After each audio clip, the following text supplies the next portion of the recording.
అమెరికాలో shut down effect క్లియర్గా కనిపిస్తోంది. షట్ డౌన్ ప్రభావంతో విమానాలు ఆలస్యంగా నడుస్తున్నాయి. దాదాపు 8,000 విమానాలు పూర్తిగా ఆగిపోయిన పరిస్థితి. ఆదివారం రోజు సిబ్బంది కొరతతో దాదాపు 22 ప్రాంతాల్లోని వివిధ ఎయిర్పోర్టుల్లో 8,000కు పైగా విమానాలు ఆగిపోయినట్టుగా తెలుస్తోంది. ఇక షట్ డౌన్ కారణంగా దాదాపు వేల సంఖ్యలో ఎయిర్ ట్రాఫిక్ కంట్రోల్ సిబ్బంది గైర్హాజరవుతున్నారు. దీంతో చాలా ప్రాంతాల్లో విమానాలు ఆలస్యంగా నడుస్తున్నాయి. మరికొన్ని ప్రాంతాల్లో పూర్తిగా విమానాలు రద్దవుతున్న పరిస్థితి. దీంతో ప్రయాణికుల రాకపోకలకు తీవ్ర అంతరాయం కలుగుతుంది. దాదాపు 22 ప్రాంతాల్లో ఎయిర్ ట్రాఫిక్ కంట్రోల్ సిబ్బంది కొరత చాలా క్లియర్గా కనిపిస్తోంది. రానున్న రోజుల్లో ఇది మరింతగా సిబ్బంది తగ్గితే కనుక మరింత ఇబ్బందులు తలెత్తే అవకాశం ఉన్నట్టుగా చెప్తున్నారు. ఫెడరల్ ఏవియేషన్ అడ్మినిస్ట్రేషన్ చెందిన సిబ్బంది పూర్తిగా తగ్గిపోయారు. దీంతో విమానాల ఆలస్యం, సర్వీసుల రద్దు మరింత పెరిగే ఛాన్స్ కనిపిస్తోంది. అమెరికాలో షట్ డౌన్ ఎఫెక్ట్ చాలా క్లియర్గా కనిపిస్తుంది. దీని ప్రభావంతో 8,000 విమానాలు ఆలస్యంగా నడుస్తున్నాయి. తీవ్ర ప్రభావాన్ని చూపిస్తుంది షట్ డౌన్. అగ్రరాజ్యం వ్యాప్తంగా దాదాపు ఆదివారం నాడు 8,000కు పైగా విమాన సర్వీసులకు అంతరాయం కలిగింది. ప్రభుత్వ షట్ డౌన్ కారణంగా చాలా చోట్ల ఏటీసీ సిబ్బంది విధులకు హాజరు కాకపోవడంతో వేలాది విమానాలు ఆలస్యంగా నడుస్తున్నాయి. ఇక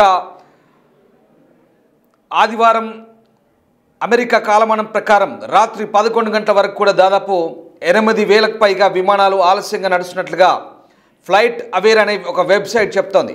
సౌత్ వెస్ట్ ఎయిర్లైన్స్లో దాదాపు 45% అంటే దాదాపు 2,000 విమానాలు ఆలస్యంగా నడుస్తున్నాయి.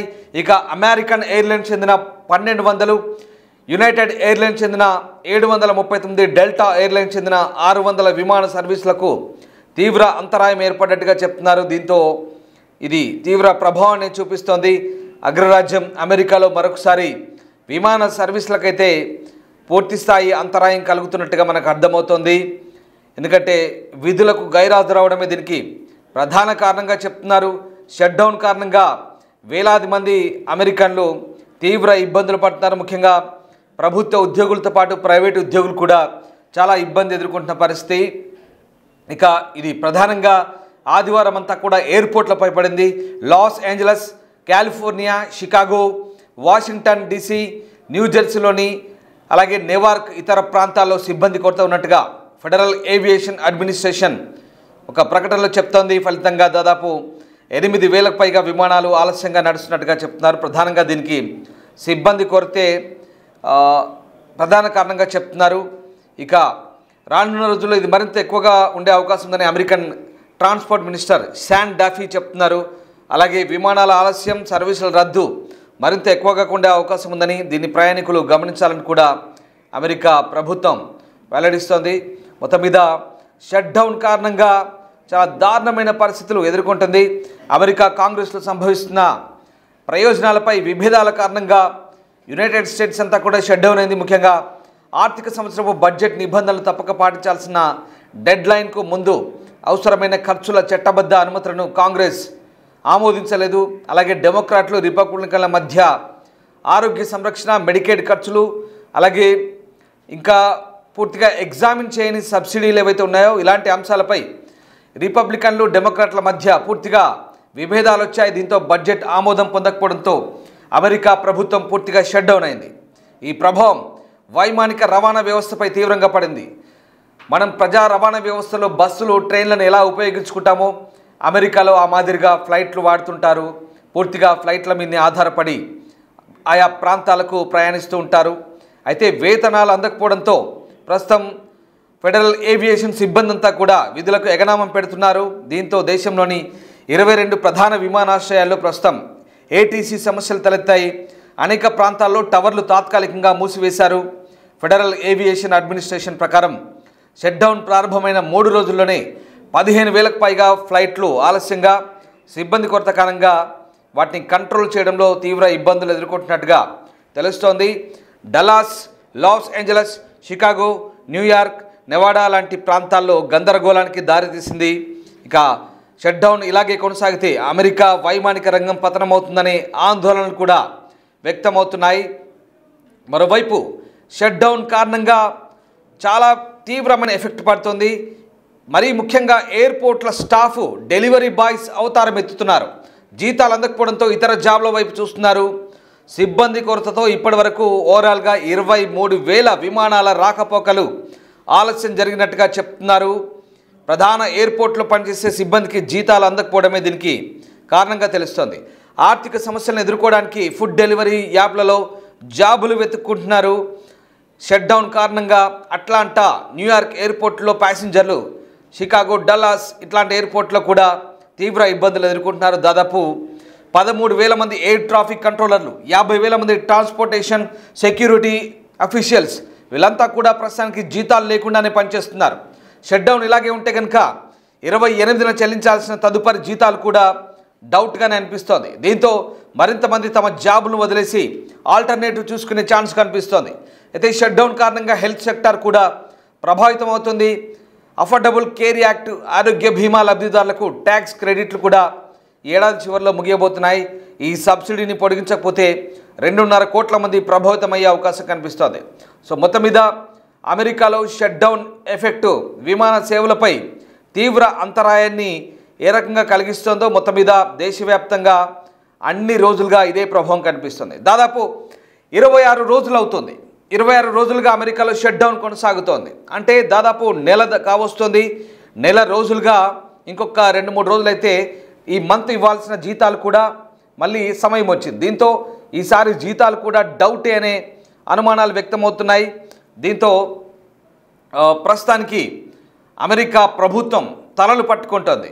ఏం జరగబోతుందనే ఒక భయాందోళన అయితే వ్యక్తమవుతున్నాయి. ఇప్పటికే ఉద్యోగులంతా కూడా ప్రత్యామ్నాయ మార్గాలను చూసుకుంటున్నారు. ఇక మరోవైపు అన్ని శాఖల్లోనూ ఇదే పరిస్థితి. షట్డౌన్ కారణంగా దాదాపు వేలాది మంది దీని ప్రభావం పడే అవకాశం కనిపిస్తోంది. ఇక గతంలో కూడా 2019లో ఒకసారి 35 రోజులు షట్డౌన్ అయింది. ప్రస్తుతం ఇప్పటికైతే 26 రోజులు అవుతుంది. దీంతో అప్పటికంటే ఎక్కువ రోజులు షట్డౌన్ అవుతుందా లేక ప్రభుత్వం ఏదైనా చర్యలు చేపడుతుందా అనేది మాత్రం ఆసక్తికరంగా మారబోతుంది. మొత్తం మీద షట్డౌన్ కారణంగా 7.5 లక్షల మంది ఉద్యోగస్తులపై ఎఫెక్ట్ పడబోతోంది. 6 ఏళ్ల తర్వాత మళ్ళీ షట్డౌన్ కొనసాగుతోంది. సైన్యం సహా ఎమర్జెన్సీ ఉద్యోగాలు చేసేవారు జీతాలు తీసుకోకుండానే పనిచేయాల్సి వచ్చింది. దీంతో అమెరికా వ్యాప్తంగా కూడా ఆర్థిక ఇబ్బందులు జనాలకు తలెత్తే అవకాశం కనిపిస్తోంది. ఇక తాత్కాలికంగా ప్రస్తుతానికైతే జీతాలు ఆగిపోయాయి. Emergency services, medical services, national parks, food inspectors కూడా ప్రస్తుతానికి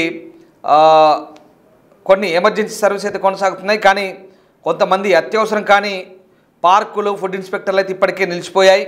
చాలామంది ప్రభుత్వ ఉద్యోగులను శాశ్వతంగా తొలగిస్తామంటూ డొనాల్డ్ ట్రంప్ ఇప్పటికే హెచ్చరికలు జారీ చేసిన నేపథ్యంలో ప్రభుత్వ నిధులు ముగిసినా తాత్కాలిక నిధుల ప్యాకేజీ ఆమోదం లభించక షట్డౌన్ ఏర్పడిన నేపథ్యంలో చట్ట ప్రకారం ఫెడరల్ ఏజెన్సీలు తమ కార్యకలాపాలను నిలిపేయాల్సి ఉంటుంది. ఈ నేపథ్యంలో ప్రభుత్వ సిబ్బందిని అత్యవసర ఉద్యోగులు, అత్యవసరం కాని ఉద్యోగులని 2 వర్గాలుగా డివైడ్ చేశారు.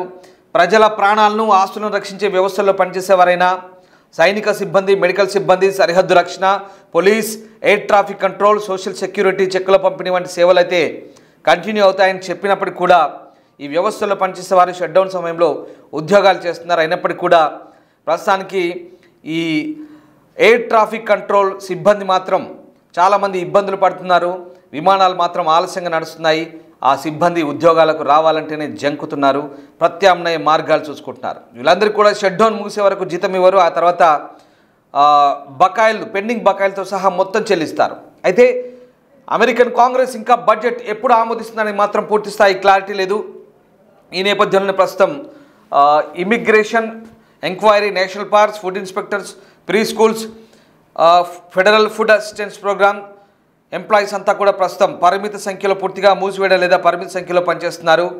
ఇక చాలా విభాగాల్లో అయితే ప్రస్తుతానికైతే ఇంకా ఈ సేవలు కంటిన్యూ అవుతున్నాయి. ప్రస్తుతానికి చాలామంది అమెరికాలో చాలామంది ఎంప్లాయీస్, ఎమర్జెన్సీ సర్వీస్ ఎంప్లాయీస్ అంతా కూడా జీతాలు లేకుండానే పనిచేస్తున్నారు. ఇందాక నేను చెప్పిన చాలా సర్వీసులు, సైన్యం కావచ్చు, మెడికల్ ఎమర్జెన్సీ కావచ్చు, లేదా ప్రభుత్వ అత్యవసర విభాగాలకు సంబంధించినటువంటి చాలా విభాగాల్లో కూడా ఎయిర్పోర్ట్ లాంటి సిబ్బంది కూడా జీతాలు లేకుండానే పనిచేస్తున్నారు. వీళ్ళందరికీ కూడా షట్డౌన్ అయిపోయినాకనే బకాయితో సహా మొత్తం అంతా క్లియర్ చేస్తారు. కానీ అప్పటి వరకు ఎంతమందికి ఓపిక ఉంటుందనే తెలియాల్సి ఉంది. ఎందుకంటే ఇప్పటికీ 26 రోజులు దాటింది. గతంలో 2019లో 36 రోజుల పైగా షట్ డౌన్ అయినప్పుడు కూడా ఇలాగే అమెరికా అంతా ఇబ్బంది పడింది. ఈసారి కూడా ఇప్పటికే ఎయిర్పోర్ట్లపై దీని ప్రభావం కనబడుతోంది. దాదాపు ఓవరాల్గా ఈ ఇన్ని రోజుల పాటు 26 రోజుల పాటు 35,000కు పైగా విమానాల రాకపోకల మీద దీని ప్రభావం పడింది. నిన్నొక్కరోజు ఆదివారం రోజే 8,000కు పైగా విమానాలు ఆలస్యంగా నడుస్తున్నాయంటే అమెరికాలోని 22 ప్రధాన నగరాల్లో ప్రస్తుతం పరిస్థితి ఎలా ఉందో చూసుకోవచ్చు.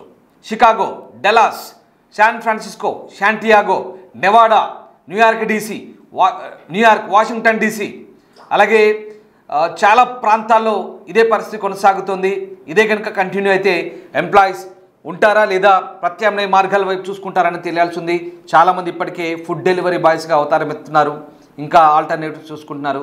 రాబోయే రోజుల్లో అమెరికన్లో డెమోక్రాట్లు, రిపబ్లికన్లు ఏకతాటిపైకి వచ్చి బడ్జెట్ను ఆమోదిస్తే కానీ ఈ సమస్య పరిష్కారం అయ్యే విధంగా లేదు. మొత్తం మీద కొన్ని భేదాభిప్రాయాలు ఉన్నాయి. అవన్నీ కూడా సమస్యపోతే అమెరికాలో బడ్జెట్ ఆమోదం పొందితే కనుక మళ్ళీ షట్ డౌన్ ముగిసి తిరిగి వ్యవస్థ మళ్ళీ కుంటుపడ్డ వ్యవస్థ అంతా కూడా మళ్ళీ తిరిగి పునఃప్రారంభమవుతుంది. అప్పటిదాకా ఈ ఇబ్బందులు అమెరికాలో ఖచ్చితంగా తప్పేలా లేవు. దాదాపు 7.5 లక్షల మంది ప్రస్తుతం ఈ షట్ డౌన్ ఎదుర్కొంటున్నారు. ఈ ఇబ్బందుల కారణంగా ఉద్యోగులు, వారి కుటుంబాలన్నీ కూడా ప్రస్తుతం ఇబ్బందికర పరిస్థితుల్లో ఉన్నాయి. ప్రత్యామ్నాయ ఉద్యోగాలను వెతుక్కుంటున్నారు.